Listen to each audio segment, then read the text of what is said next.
but comparing them to other hair sheep breeds. Yep.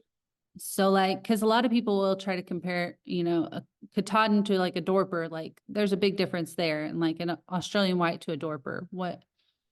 Yeah. So to me, they are how they were developed. I mean, you're talking developed in Australia, range country, Mhm. large areas.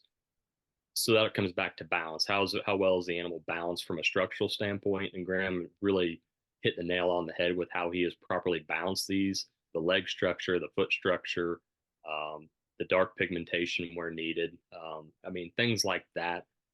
When I see some Dorpers, I mean, they're wide, they're stout, but you'd be lucky if you could stand a book up underneath them. I mean, they're just not a balanced animal, Mhm. uh, from what I've seen a lot of times. And a lot of times we go for these extremes one way or the other. If you go walk through, I was just down in Louisville last fall, walking through to pick up some gates and stuff. And I was walking through, I was like, oh my God, we have got this looked like a bag of Jelly Belly jelly beans down here. I mean, there was just everything, huge animals. I'm just like, we have gotten so far out of what production animals are and well balanced. I mean, it's because they're babied, right? And these animals are meant to go out and do it well on rough situations. I mean, I've seen them; they will be pig fat compared to some of my Katahdin crosses, Mhm. um, on very lackluster forage.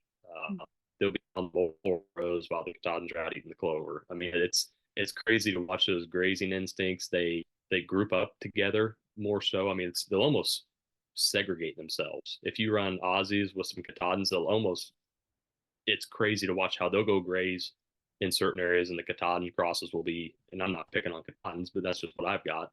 Um, they'll be grazing over on the better quality forage.